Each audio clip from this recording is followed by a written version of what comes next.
దేవుని నామానికి మహిమ ఘనత ప్రభావములు కలుగునుగాక.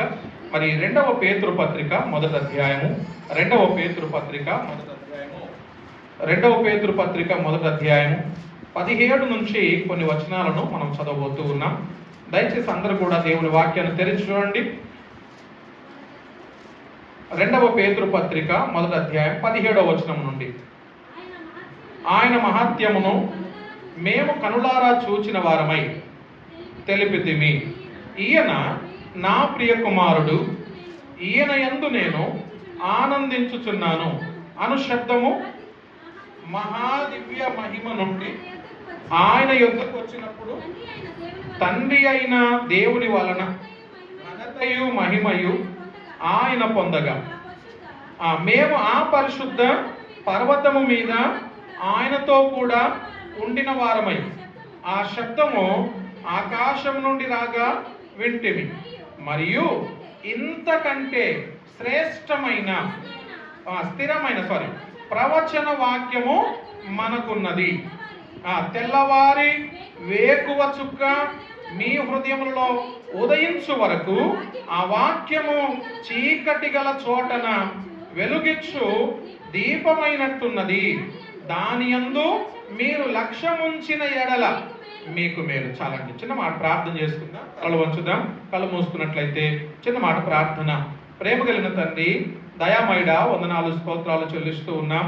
ఈ ఉదయకాలము మరొక్కసారి నీ పాద సంధిలో కనిపించే భాగ్యము మీరు నాకు మాకు దయచేసినందుకు వందనాలు. వాక్యము మీది, నిలబడినటువంటి దాసుడు మీ వాడు. మీరు మాట్లాడితే ఎదుగో అది మాకు క్షేమం. మీరు మాట్లాడడం ద్వారా మమ్మల్ని మేము మీకు సమీపస్థలముగా చేయబడ్డానికి ఆయన సిద్ధపరచుకుంటాం. అలాంటి కృప చేత ఎదుగో నీ బలమైనటువంటి మాటల చేత మీరు నన్ను మమ్మల్ని దర్శించమని కృతజ్ఞతలు చెల్లిస్తూ నజరేయుడైన యేసయ్య నామములో మిక్కిలి వినయముతో అడిగి వేడుకుంటున్నాము తండ్రి, ఆమేన్. ఈరోజు మరి దేవుని వాక్యములో నుండి ఇత్రో అనేటటువంటి మరి ఒక వ్యక్తి గురించినటువంటి కొన్ని విషయాలను నేను మాట్లాడడానికి ఇష్టపడుతూ ఉన్నాను. ఇత్రో అనేటటువంటి ఒక దేవుని సేవకుని గురించి నేను మాట్లాడడానికి ఇష్టపడుతున్నాను.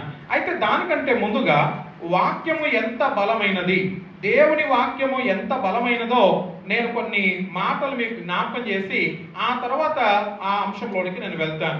ఇక్కడ మనం చూసినట్లయితే స్థిరమైన వాక్యమును 19వ వచనంలో ఇంతకంటే స్థిరమైన ప్రవచన వాక్యము మనకున్నది.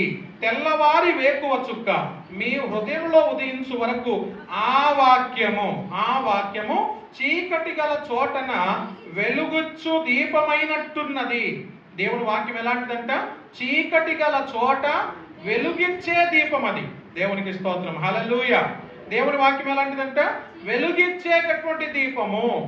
ఆరిపోయినటువంటి దీపం కాదు, వెలుగిచ్చేటటువంటి దీపం. అది ఎలాంటిదంట? వేకువ చుక్క లాంటిది. చుక్క అంటే మరి ఉదయాన్నే సూర్యుడు పైకి వచ్చినప్పుడు చీకటి ఏమవుతుంది?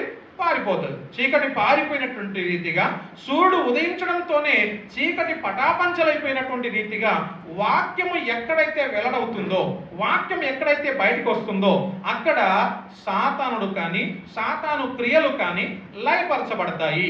కాబట్టి అంత స్థిరమైనటువంటి ప్రవచన వాక్యం అనుకున్నది. ఈరోజు దేవుని వాక్యం ఎలాంటిది అంటే మరి చీకటి గల చోట్ల అది బయటికి వెళ్ళడంతోనే, అది బయటికి రావడంతోనే అక్కడ వెలుగొచ్చి మనుషుల్ని వెలిగిస్తా ఉన్నది. అంత శక్తివంతమైనది దేవుని వాక్యము. అంత మాత్రమే కాదు కానీ ఇలాంటి వాక్యము మనకి ఎందుకు ఇవ్వబడింది అంటే ఇన్స్ట్రక్షన్స్ కోసము. అంటే కొన్ని ఇదిగో ఇది నేను చెయ్యి, ఇది నువ్వు చేయకూడదు, ఇలా నువ్వు నడువు, ఇలా నడవకూడదు, ఇలా వెళ్ళు, ఇలా వెళ్ళకూడదు అని చెప్పడం గురించి దేవుని వాక్యం మనకు ఇవ్వబడింది. అంత మాత్రమే కాదు కానీ దేవుని వాక్యం ఇంకా ఎలాంటిదంటే అది మనకు చాలా మేలైనది అని రాయబడింది. వాక్యం ఎలాంటిదంట? మన మేలు కొరకు దేవుడు ఇచ్చాడు. ఒక మాట మనం చదువుదామా? ద్వితీయోపదేశ కాండము 6వ అధ్యాయము 24వ వచనాన్ని చదువుదాం. ద్వితీయోపదేశ కాండం 6వ అధ్యాయం 24వ వచనం. మనకు నిత్యము మేలు కలుగుటకై యెహోవా నేటి వలె మనలను బ్రతికించునట్లు మన దేవుడైన యెహోవాకు భయపడి ఈ కట్టడలన్నింటినీ గైకొనవలెనని మనకు ఆజ్ఞాపించెను. దేవునికి స్తోత్రం కలుగును గాక. హల్లెలూయా. దేవుని వాక్యం దేనికోసం ఇవ్వబడిందంట? మనకు నిత్యము మేలు కలుగుతాయి. అంటే ఈ రోజు దేవుడు మేలు చేశాడు, రేపు మేలు చేయడం కాదు, అక్కడ ఎప్పటికీ మేలు కలిగే విధంగా వాక్యం ఇవ్వబడింది. ఒకవేళ వాక్యమే కనుక మనిషికి లేకపోతే, వాక్యమే కనుక దేవుని బిడ్డలకు ఇవ్వకపోతే, ఈ పాటికి ఎంతమంది ప్రాణాలు పోతుండేనో, ఎంతమంది నిజంగా దేవుని వాక్యం అందకపోతే ఎంతమంది వారి ప్రాణాలు తెప్పరిల్లకుండా అలానే వారు డిప్రెషన్లోకి వెళ్ళిపోయేటటువంటి వారు. కాబట్టి వాక్యం బయటికి వస్తుంటే అది మనకు నిత్యము మేలు చేసేదిగా ఉంది అని వాక్యం సెలవిస్తున్నటువంటి మాట. అంత మాత్రమే కాదు, ఇంకా దేవుని వాక్యం ఎలాంటిదో మరొక మాట నేను చూపించి ముందుకు వెళ్తాను. చూడండి, ద్వితీయోపదేశకాండం, అదే ద్వితీయోపదేశకాండం 12వ అధ్యాయంలో నుండి మనం చదువుదాం. ద్వితీయోపదేశకాండం 12వ అధ్యాయము 28వ వచనం చదువుదాం. 12:28. నీ దేవుడైన యెహోవా దృష్టికి యుక్తమును యథార్థమునగు దానిని నీవు చేసినందున నీకును నీ తరువాతి నీ సంతతి వారికి నిత్యము మేలు కలుగునట్లు నేను ఆజ్ఞాపించుచున్న ఈ మాటలన్నింటినీ జాగ్రత్తగా వినవలెను. దేవుని వాక్యం ఎలా వినాలంట? జాగ్రత్తగా వినాలి. దేనికోసం ఇవి? నిత్యము మేలు కలిగించే మాటలు ఇవి. నిత్యము మనిషికి మేలు కలిగించే మాటలు. దేవునికి మహిమ కలుగును గాక. అలాంటి జీవములటువంటి మాటలు దేవుడు మనకిచ్చాడు. ఏమని ముందు జ్ఞాపకం చేశాను? దేవుని వాక్యము స్థిరమైనటువంటి వాక్యముగా మనము ప్రవచన వాక్యముగా మాట్లాడుకున్నాం. చీకటి ఎక్కడైతే ఉంటుందో వాక్యము బయటికి రాగానే ఆ చీకటి పారిపోతుంది అని మాట్లాడుకున్నాం. ఇంకా మనము చెప్పాలంటే దేవుని వాక్యం ఎలాంటిది అని చెప్పేసి అంటే, ఒక సూర్యుడు ఉదయించినటువంటి రీతిగా అది ఉదయించి మనకు మేలు కొలిపేది అని చెప్పేసి. ఇప్పుడు సూర్యుడు బయట రావడంతోనే మొక్కలకు అది మేలు. మొక్కలన్నిటికీ సూర్యుని ద్వారానే ఆహారం అందుతూ ఉంటుంది. మొక్కలు కరెక్ట్ ఉంటేనే మానవుడు కూడా పని చేసుకొని చక్కగా బ్రతకగలడు. మనిషి కూడా బ్రతికేది ఎలా? మొక్కలు కరెక్ట్గా ఉంటేనే మన పశుపక్షాదులు, తర్వాత మన వ్యవసాయము అంతా కరెక్ట్ ఉంటేనే కదా మానవుడు కూడా బ్రతికేది. అంటే ఒకదాని మీద ఒకరు ఆధారపడడానికి దేవుడు సూర్యునితో పోలుస్తా ఉన్నాడు వాక్యాన్ని. సూర్యుడు ఉదయించినప్పుడు మొక్కలకు, జీవులకు, మనుషులకు ఎలా అయితే మేలు చేస్తుందో వాక్యము బయటికి రావడంతోనే దానికంటే ఎక్కువగా మనకు మేలు చేస్తా ఉన్నాడు దేవుడు. దేవునికి స్తోత్రం చెప్తాం. హల్లెలూయా. సో కాబట్టి దేవుని వాక్యము అంత శక్తివంతమైనది అని జ్ఞాపకం చేస్తూ ఉన్నాను. ఇలాంటి దేవుని వాక్యం గురించి ఏం చేయాలంటే మనం వినాలి. మన తర్వాత తరానికి కూడా దానికి మనం అందించే విధంగా దాన్ని ధ్యానించాలి. అంత మాత్రమే కాదు, ధ్యానించడం ఒక్కటే కాదు కానీ మనం బోధించగలగాలి. అయ్యా, ఈరోజు వాక్యం ద్వారా దేవుడు నాతో ఈ మాట మాట్లాడాడు. ఇదిగో పోయిన వారంలో దేవుడు ఇలా నాతో మాట్లాడాడు. ఇదిగో ఈ వారంలో దేవుడు ఈ మాట ద్వారా నన్ను బలపరిచాడు అని మనం ఇతరులకు చెప్పగలగాలి. అలా ఎప్పుడైతే మనం చెప్పగలుగుతామో మనం దేవుని వాక్యాన్ని బోధిస్తున్నట్టు. చాలాసార్లు ఏం చేస్తామంటే అంత వన్ వే లాగా ఉంటుంది అనమాట. వాక్యాన్ని వింటాం, నింపుకుంటాం, బాగుంది అనుకుంటాం, బయటికి వెళ్ళిపోతాం. దాని ద్వారా ఎలాంటి ప్రయోజనం లేదు. నువ్వు ఈ రోజు విన్నటువంటి వాక్యం ఏదైతే ఉందో ఇతరులకు నువ్వు పంచుకునే విధంగా ఉండాలి. ఇతరులకు మనం చెప్పేవారముగా ఉండాలి. అది బోధించడము అంటాం. హల్లెలూయా. స్తోత్రం చెప్దాం. హల్లెలూయా. దేవునికి మహిమ కలుగును గాక. కాబట్టి స్థిరమైన వాక్యము అంత మాత్రమే కాదు కానీ వెలిగించేటటువంటి వాక్యము అంత మాత్రమే కాదు. మరి దేవుని వాక్యం ఎలాంటిది అని చెప్పేసి అంటే మనకు మేలు కలగజేసే వాక్యం. అలాంటి వాక్యాన్ని వినాలి, చదవాలి, ధ్యానం చేయాలి. అలాంటి వాక్యం మనం ఏం చేయాలి చెప్పండి? వినాలి, చదవాలి, ధ్యానం చేయాలి. వినకపోయినా, చదవకపోయినా, ధ్యానం చేయకపోయినా దేవుని మాటలు ఏంటో మనకు సరిగ్గా అర్థం కాదు. దేవుని మాటలు ఎలాంటివో మనకు ఏమాత్రం కూడా అర్థము కానే కాదు. ఇక ఈ రోజు లేఖన భాగములో నుండి ఇప్పటిదాకా ఏమని మాట్లాడాను? ఇత్రో అనేటటువంటి ఒక వ్యక్తి గురించి మనం మాట్లాడుకుంటాం. ఇంతకు ఈ ఇత్రో గురించి బైబిల్ చెప్తున్నటువంటి కొన్ని మాటలను నేను జ్ఞాపకం చేస్తాను. ఎవరు ఇత్రో? ఈయన గురించి మనం నేర్చుకోవాల్సినటువంటి విషయాలు ఏముంటాయి అని చెప్పేసి అంటే, ఈయన ఒక మిద్యాను అనేటటువంటి ప్రాంతంలో ఒక యాజకుడుగా పనిచేస్తున్నాడు. ఎవరు చెప్పండి? ఇత్రో ఎవరు? ఇత్రో ఎవరో తెలుసా? ఇత్రో ఎవరు? మోషే మామ. Very good. మోషే యొక్క మామగారు. మోషే యొక్క మామ అంటే పిల్లనిచ్చినటువంటి మామ. పిల్లనిచ్చినటువంటి మోషేకు పిల్లనిచ్చినటువంటి మామ మిద్యాను ప్రాంతంలో ఒక యాజకుడిగా పనిచేస్తూ ఉన్నాడు. యాజకుడిగా పనిచేస్తున్నాడంటే అసలు ఈయన ఎక్కడి నుంచి వచ్చి ఉంటాడు, ఈ మిద్యానులు ఎవరు అనే ప్రశ్నలు కూడా మనకు వస్తాయి. మిద్యానులు ఎవరు అని చెప్పేసి అంటే అబ్రహాము భార్యకు పుట్టినటువంటి సంతానం. అది అబ్రహాము యొక్క భార్య ద్వారా వస్తున్నటువంటి సంతానము. అలాంటి వారిని మిద్యానీయులు అంటారు. ఆ మిద్యానీయులకు యాజకుడిగా పనిచేస్తున్నాడు ఈ ఇత్రో. ఒకప్పుడు అబ్రహాము సేవించినటువంటి దేవుణ్ణే నమ్ముకొని సేవించినటువంటి వారు రాను రాను కాలానుగుణంగా వారు కూడా కొంత వేరే వేరే దేవుళ్ళు దేవతలు వారి లోపలికి వచ్చేసి వేరే దేవతలు మొక్కుతూ ఈయన యాజకుడిగా పనిచేస్తున్నాడని చరిత్ర మనకు చెప్తున్నటువంటి మాట. ఇలాంటి ఇత్రో, ఈ ఇత్రో అనేటటువంటి మాటకు అర్థం ఏంటంటే ఎక్సలెన్స్ అంటాం. ఎక్సలెన్స్, ఇత్రో అనే మాటకు అర్థం ఏంటి? ఎక్సలెన్స్, తిరుగులేనివాడు అని అంటాం. చెప్పండి ఒకసారి, ఇత్రో అనే మాటకు అర్థం ఏంటి? తిరుగులేనివాడు, తిరుగులేనివాడు. ఈయనకి ఇంకొక పేరు కూడా ఉంది, రగుయేలు అంటారు. ఏ పేరు చెప్పండి? ఆయనకు 2 పేర్లు ఉన్నాయి. ఒకటేమో ఇత్రో, రెండో పేరేమో రగుయేలు. ఈ రగుయేలు అనేటటువంటి వాడు, ఇత్రో అనబడుతున్నటువంటి వాడు పిల్లనిచ్చినటువంటి మామ ఎవరికి? మోషేకు మామ. మోషే ఎలాంటి వాడు మనందరికీ తెలుసు, ఒక లీడర్. ఎంత గొప్ప లీడర్ అంటే ఇశ్రాయేలు జనాంగాన్ని అంతటిని కూడా ఆ 10 తెగుళ్ళు దేవుడు ఈయన ద్వారా జరిగించి ఐగుప్తులో నుంచి ఇశ్రాయేలులను వారి బానిసత్వం నుంచి విడిపించినటువంటి ఒక గొప్ప నాయకుడిగా మనం చెప్పుకుంటూ ఉన్నాం. అంత గొప్ప నాయకునికి భారీగా ఉన్నటువంటి ఆమె ఎవరై ఉండొచ్చు? ఎలాంటి ఆమె ఉండొచ్చు? ఆమె కూడా చాలా అర్థం చేసుకున్నటువంటి భార్య. ఎక్కడ తన తండ్రికి తలవంపులు తీసుకొని రాలేదు, తన తండ్రికి ఎక్కడ తలవంపులు తీసుకొని రాలేదు, తన భర్తకి ఎప్పుడు కూడా ఒక గుదిబండగా లేదు, ఒక పక్కన ముళ్ళులాగా లేదు. ఆమె ఎలా ఉంది అని చెప్పేసి అంటే ఆయన గొప్ప లీడర్ అయినందుకు ఈమె కూడా అతనికి సహకారిగా ఉంది. అంటే తండ్రి పెంచినటువంటి పెంపకం ఏంటో మనకు అర్థమవుతుంది. ఇత్రోకి ఎంతమంది పిల్లలు తెలుసా మీకు? ఎంతమంది అమ్మాయిలు? 7 అమ్మాయిలు. ఎంతమంది? 7 అమ్మాయిలు. ఆ తర్వాత మరి ఇత్రోకు 7 అమ్మాయిలు అయితే 7 అబ్బాయిలు ఉన్నటువంటి వాడు కూడా బైబిల్లో ఉన్నారు. ఎవరో చెప్పండి. 7 అబ్బాయిలు ఉన్నటువంటి ఒక భక్తుడు బైబిల్లో ఉన్నాడు. ఎవరు? ఆయన పేరేం పేరు? యోబు. యోబుకు 7 అబ్బాయిలు, ఇత్రోకు 7 అమ్మాయిలు. మర్చిపోవద్దు, ఓకే? కొన్ని విషయాలు మనం గుర్తుపెట్టుకోవడం మంచిది, రైట్? సో ఇక్కడ ఇత్రోకు ఈ 7 అమ్మాయిలలో ఒక అమ్మాయిగా ఉన్నటువంటి సిపోరా. ఈ సిపోరాను ఎవరు పెళ్లి చేసుకున్నారు? మోషే పెళ్లి చేసుకున్నాడు. వీళ్ళిద్దరూ కలిసి ఇశ్రాయేలు ప్రజల్ని వారి బానిసత్వం నుంచి విడిపించడానికి దేవుడు అద్భుతంగా వాడుకున్నటువంటి జంట. దేవునికి మహిమ కలుగును గాక.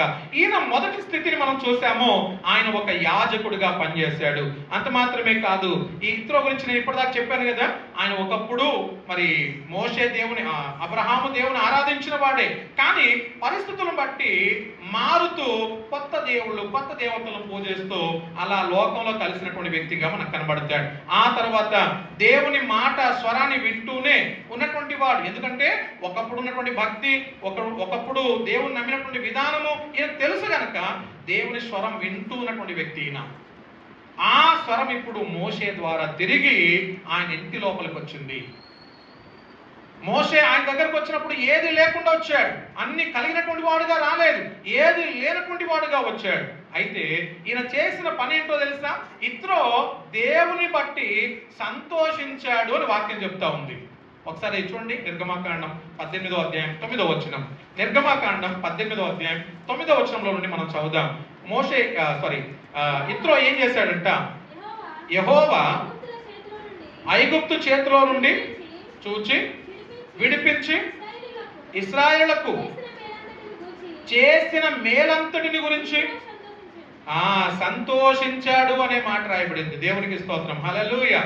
అంటే ఇప్పుడు ఈయన తెలుసు, మోషే వచ్చిన తర్వాత మోషే వివరిస్తున్నప్పుడు మా దేవుడిగో ఇలా మమ్మల్ని విడిపించాడు, ఇలా నడిపించాడు, ఎర్ర సముద్రాన్ని పాయలుగా చేశాడు, ఇన్ని మాటలు చెప్తున్నప్పుడు, ఆ 10 తెగుళ్ళ గురించి చెప్తున్నప్పుడు ఇప్పుడు ఇత్రో ఎంత సంతోషించాడంటే దేవుని బట్టి సంతోషించాడు.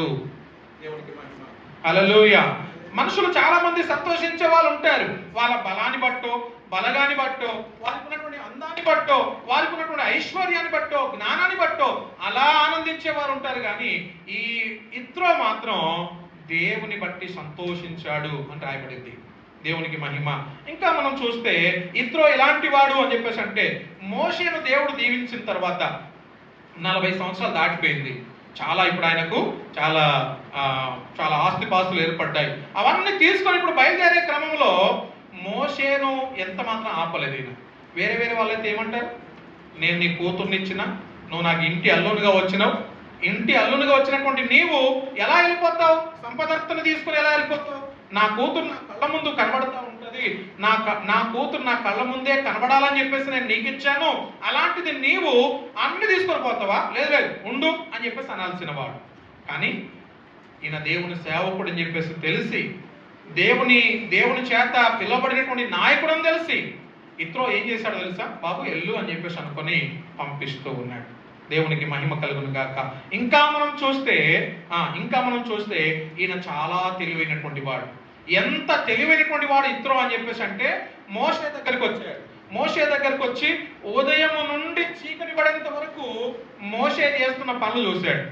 ఏం చేస్తున్నాడా మా అల్లుడు అని చెప్పేసి చూస్తా ఉన్నాడు. చూశాడు. ఒక్కసారిగా, అల్లుడా నేను నీకు ఒక మాట చెప్తా, నువ్వు చేసేది తప్పురా, నువ్వు ఇది కరెక్ట్ కాదు, నువ్వు చేసేది ఇదిగో, నువ్వు చేయాల్సింది ఇలా అని చెప్పేసి ఒక మంచి ఆలోచన చెప్పాడు, ఒక మంచి ఆలోచన బోధించాడు. ఎలాంటి ఆలోచన అని చెప్పేసి అంటే, చూడండి ఒకసారి నేను చూపిస్తాను. దేవుని వాక్యంలో నుండి ఈయన చూపించిన లేక ఈయన చేసిన ఒక మంచి ఆలోచన ఎలాంటిది అని మనం చూస్తే, కొత్త నిబంధన గ్రంథంలో 5-fold మినిస్ట్రీ అంటారు. కొత్త నిబంధన గ్రంథంలో 5-fold మినిస్ట్రీ అంటే 5 రకాల పరిచర్యలు ఉన్నట్టుగా మరి వాక్యం మనకు సెలవిస్తా ఉంది. ఆ 5 రకాల పరిచర్యలో ఒకటి అపోస్తుల పరిచర్య. చెప్పండి, ఏ పరిచర్య? అపోస్తుల పరిచర్య. రెండోదిగా ప్రవక్తలు చేసే పని, ప్రవక్తల పరిచర్య, అది రెండోది. ఇక మూడోదిగా సువార్థికులు చేసే పరిచర్య, సువార్థికులు ఎలాంటి పని చేస్తారో దాని గురించి.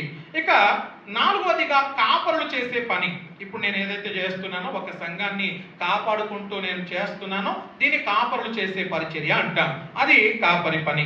ఆ తర్వాత ఐదోదిగా ఉపదేశకులు చేసే పని. ఉపదేశకులు అంటే మరి బోధించేటటువంటి వారు, దేవుని వాక్యాన్ని వివరించేటటువంటి వారు, సో ఆ పని చేసేటటువంటి వారు. ఇది క్రొత్త నిబంధనలో ఉన్న 5 రకాల పనులు. ఈ మాట ఇత్రో ఎప్పుడో చెప్పాడు మోషేకు. ఏమని చెప్తున్నాడు చూడండి ఒకసారి. ఏమని చెప్తున్నాడంటే, మోషే నువ్వు చేస్తున్నటువంటి పని చూసినప్పుడు ఇది కరెక్ట్ కాదు అని చెప్తూ ఏమని చెప్తున్నాడో చదువుదాం, డైరెక్ట్ చదువుదాం. నిర్గమాకాండం 18వ అధ్యాయం 17వ వచనం నుండి 24 వరకు మనం చదువుదాం. కొంచెం ఓపికగా దేవుని మాటలు శ్రద్ధగా మనం విని దేవుని మహిమపరుద్దాం. చూడండి. అందుకు మోషే, నీవు చేయుచున్న పని మంచిది కాదు అన్నాడు.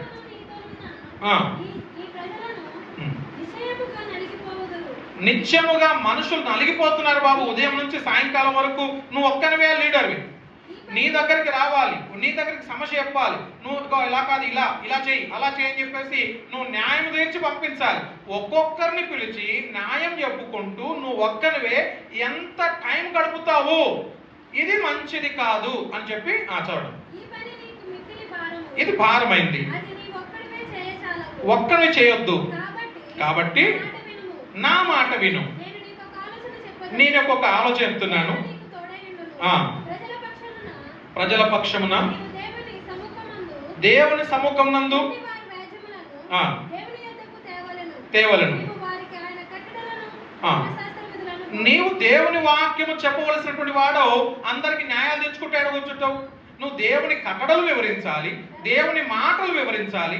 అదంతా పక్కన పెట్టేసి మీరిద్దరు రండి, ఎందుకు కొట్లాడి పెట్టుకున్నారు, కరెక్ట్ కాదు, ఇదిగో నీది తప్పు, నీది న్యాయం, పో అని చెప్పేసి ఒక్కొక్కరిని ఎంతసేపు అలా కూర్చోబెడతావు. మనుషులు నలిగిపోతున్నారు. మోషే ఇది కరెక్ట్ కాదు అని చెప్పేసి ఇత్రో తన అల్లుంతో చెప్తున్నటువంటి మాటలు ఇవి. ఇంకా చదువుదాం. ధర్మశాస్త్ర విధులను బోధించి కార్యములను వారికి తెలపాలి. సామర్థ్యమును దైవభక్తి సత్యాసక్తి కలిగి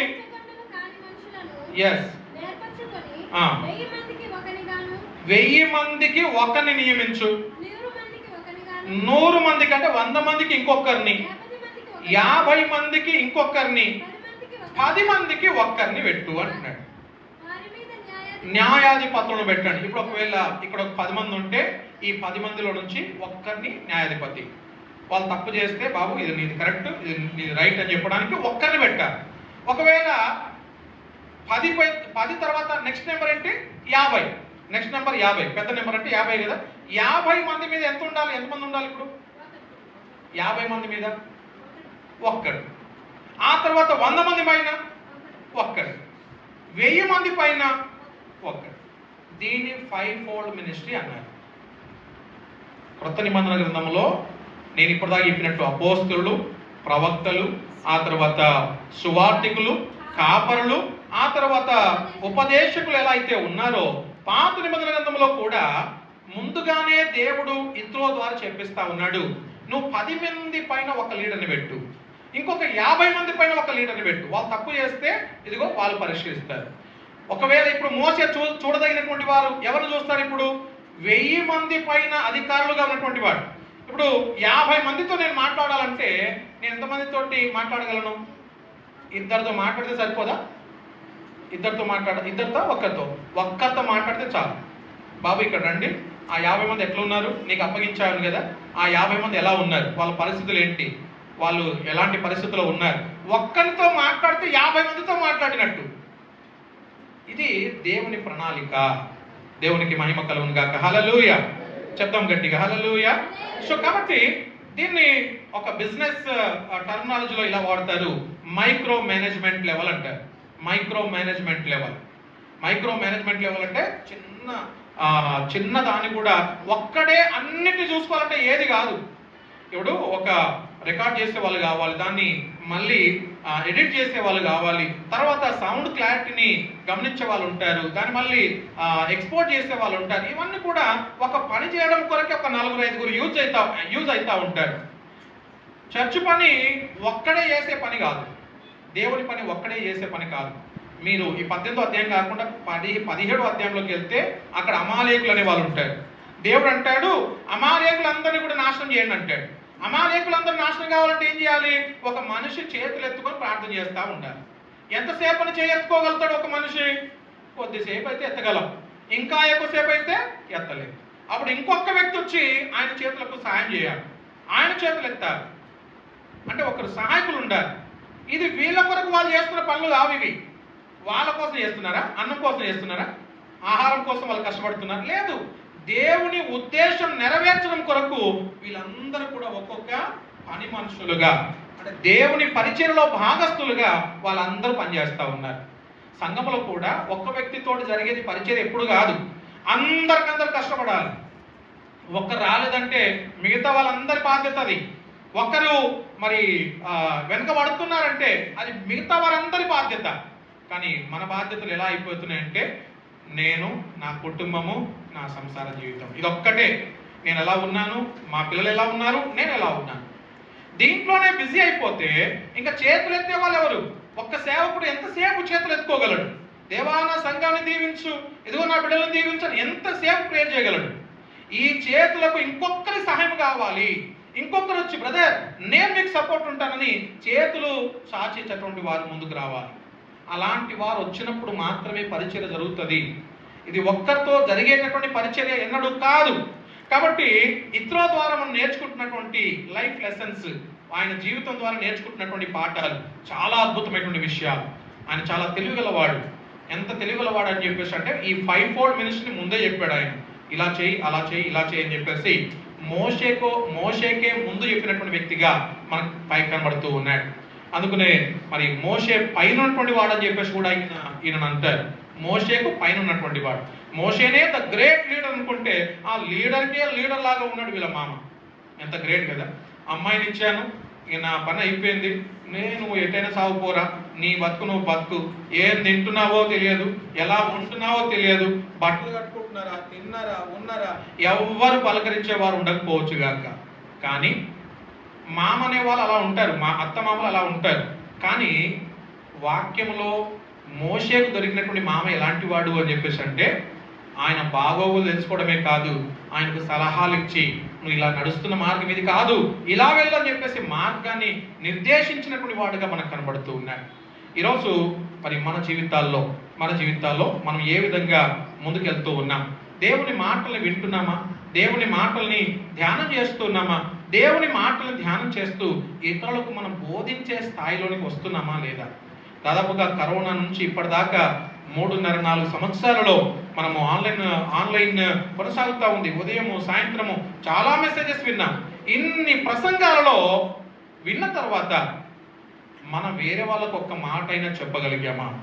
ఎవరికైనా నేను నేర్చుకున్నది ఇది, దేవుని వాక్యం నాకు ఇలా దొరికింది, ఈరోజు నాకు దేవుని వాక్యము ద్వారా నేను బలపరచబడ్డాను, ఈ మాట నన్ను బలపరిచింది అని ఎవరితోనైనా చెప్పుకోగలుగుతున్నామా? అలా చెప్పలేనటువంటి పక్షాన ఎంత విన్నా, ఎలాంటి మంచి మాటలు విన్నా, ఎంత బాగా మనం విన్నా ప్రయోజనం లేదు. అందుకనే వాక్యములు అంటుంది, వాక్యం చెప్తా ఉంది, ఏమి వినుచున్నామో జాగ్రత్తగా చూచుకునండి. మీరు ఏమి వింటున్నారో జాగ్రత్త చూసుకోవాలి. వాక్యమే వింటున్నామా, ఇంకేమైనా వింటున్నామా? అందుకనే ఇత్రో ఈరోజు మనకు అద్భుతంగా దేవుని ప్రణాళికల గురించి తెలిసినటువంటి వాడుగా కనబడుతూ ఉన్నాడు. 18వ అధ్యాయం మొదటి కొన్ని వచనాల్లో నుండి ఒక 5 విషయాలు చెప్పి నేను ప్రార్థన చేస్తాను. నెంబర్ 1, నిర్గమాకాండం 18వ అధ్యాయం మొదటి 12 వచనాల్లో నుండి 3వ వచనాన్ని చదువుతాం. ఫస్ట్ 3వ వచనం చదువుతాం. అన్య దేశములలో పరదేశిని అనుకొని వాణ్ణి ఒకరి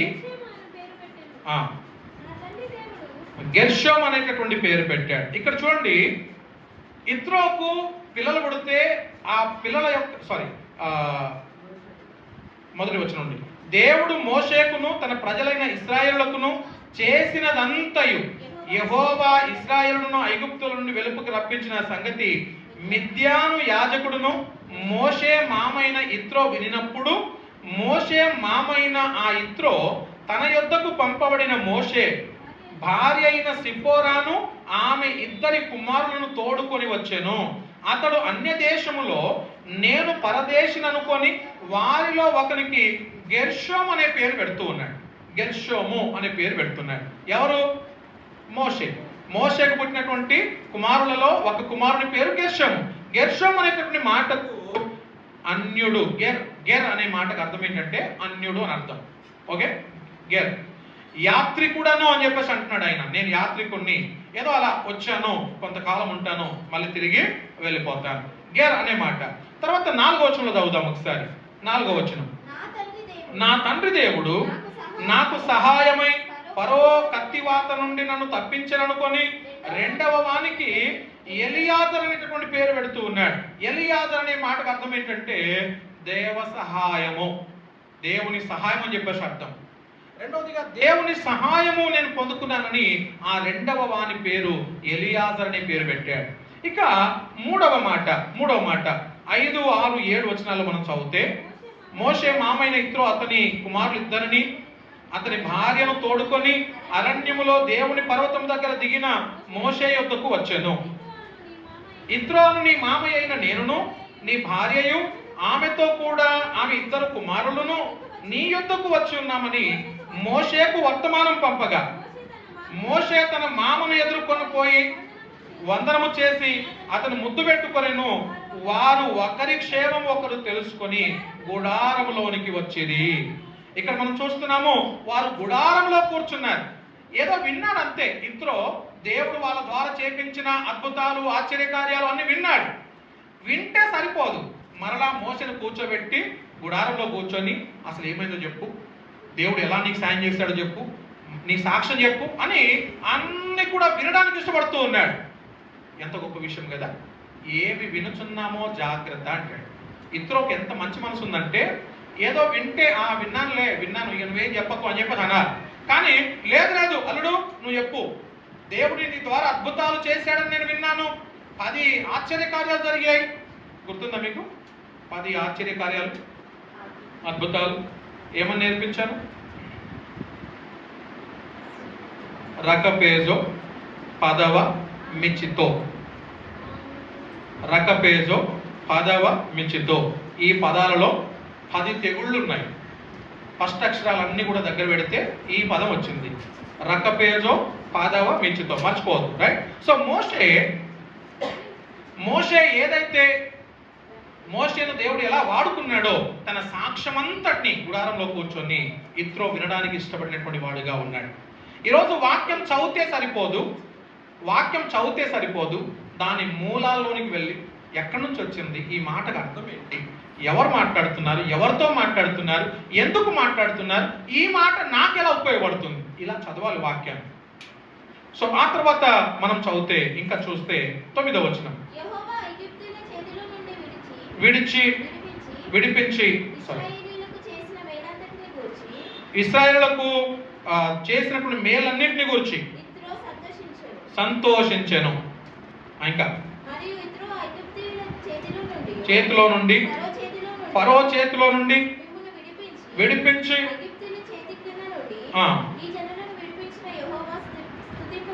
స్తుతించబడునుగాక అంటున్నాడు.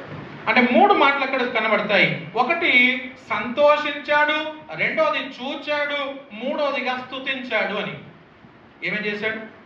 ఒకటేమో సంతోషించాడు, దేవుని వాక్యాన్ని బట్టి ఏం చేశాడంట, ఆయనకు దేవుడు చేసిన కార్యాలను గురించి విన్నప్పుడు సంతోషించాడు. రెండోదిగా చూచాడు, ఇవన్నీ కూడా ఆయన కూడా గమనిస్తూ ఉన్నాడు. తర్వాత మూడోదిగా దేవుని స్తుతించాడంట.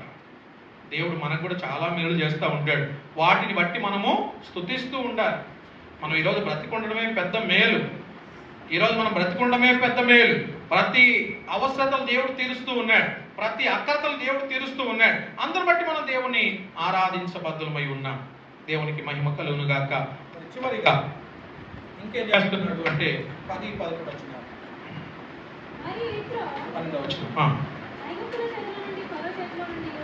12వ వచనం డైరెక్ట్ చదవమ్మా. మరియు మోషే మామ అయిన ఇత్రో ఒక దహన బలిని బలులను దేవునికి అర్పింపగా, చాలండి దేవుని అర్పించినటువంటి బలి, దహన బలిని తీసుకొచ్చి దేవునికి అర్పిస్తున్నాడు. అతనికి తెలుసు దేవునికి ఇవ్వడం అంటే, దేవునికి ఎలా ఇవ్వాలో తెలుసు, దేవునికి ఎలా చేయాలో ఇతనికి తెలుసు. కాబట్టి అతడు దేవునికి ఇవ్వడంలో కూడా వెనకాడలేదు. ఇన్ని సుగుణాలు కలిగినటువంటి వాడు మోషే యొక్క మామగారైనటువంటి ఇత్రో. ఈరోజు ఇత్రో ద్వారా మనం నేర్చుకుంటున్నటువంటి మాట ఏంటంటే, మనం యాత్రికులం అని చెప్పేసి అతను గుర్తిస్తూ ఉన్నాడు.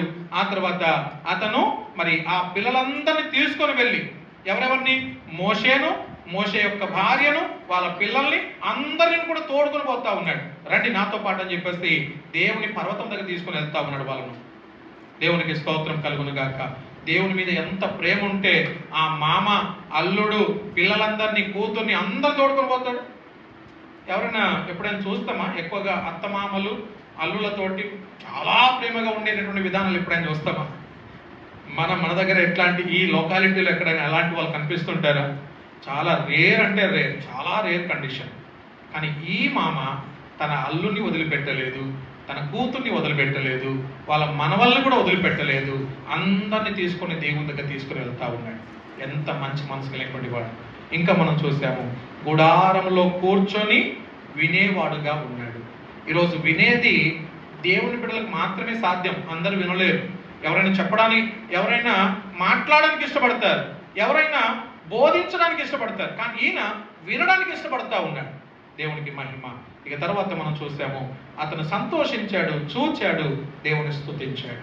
ఇక 4వదిగా దహన బలిని దేవునికి అర్పించిన వాడుగా ఉన్నాడు. తల వంచుదాం, కళ్ళు మూసుకుందాం, చిన్నవాడు ప్రార్థన చేద్దాం. అందరూ కూడా తల వంచి కళ్ళు మూసుకొని ఒక మాట దేవునికి వందనాలు చెల్లిద్దాం. దేవుడు మనతో మాట్లాడుతున్నటువంటి ఈ మాటల కొరకై దేవునికి కృతజ్ఞతలు చెల్లిద్దాం. దేవా, నిజంగా మీరు మాతో మాట్లాడినటువంటి ఈ మాటలన్నింటిని బట్టి నీకు వందనాలు ప్రభువా అంటూ దేవుని సన్నిధిలో ప్రార్థన చేద్దాం. మనం ఏమి వినుచున్నామో జాగ్రత్తలు చూసుకోవాలి. వింటే సరిపోదు, దేవుని వాక్యాన్ని ధ్యానించాలి. దేవుని వాక్యాన్ని ఇతరులకు మనం బోధించే వారముగా మరి సిద్ధపరచబడాలి. అట్టి కృప త్రియక దేవుడు మనందరికీ కూడా దయచేయును గాక. ఆమేన్. నిత్యము స్తుతించిన నీ రుణము తీర్చలేను, సమస్తము నీకిచ్చిన నీ త్యాగము మరువలేను. నిత్యము స్తుతించిన నీ రుణము తీర్చలేను, సమస్తము నీకిచ్చిన నీ త్యాగము మరువలేను. రాజా రాజా రాజా రాజాది రాజువు నీవు, దేవా దేవా దేవా దేవాది దేవుడవు. రాజా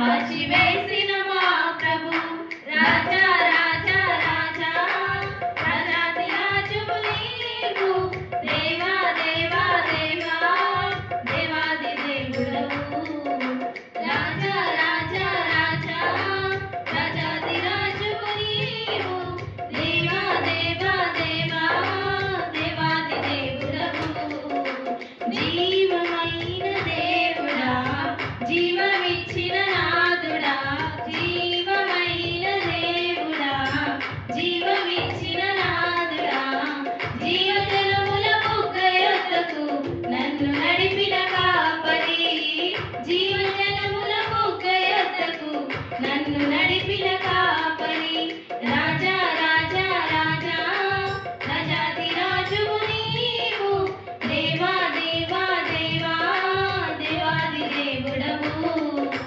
రాజా రాజా రాజా రాజాది రాజువు నీవు దేవా దేవా దేవా దేవాది దేవుడవు మార్పులేని దేవుడా మాకు సరిపోయిన వాడా మార్పులేని దేవుడా మాకు సరిపోయిన వాడా మాటతోనే సృష్టినంతా కలుగజేసిన పూజ్యుడా మాటతోనే సృష్టినంతా కలుగజేసిన పూజ్యుడా రాజా రాజా రాజా రాజాది రాజువు నీవు దేవా దేవా దేవా దేవాది దేవుడవు రాజా రాజా రాజా రాజాది రాజువు నీవు దేవా దేవా దేవా దేవాది దేవుడవు నిత్యము స్తుతించిన నీ రుణము తీర్చలేను సమస్తము నీకిచ్చిన నీ త్యాగము మరువలేను నిత్యము స్తుతించిన నీ రుణము తీర్చలేను సమస్త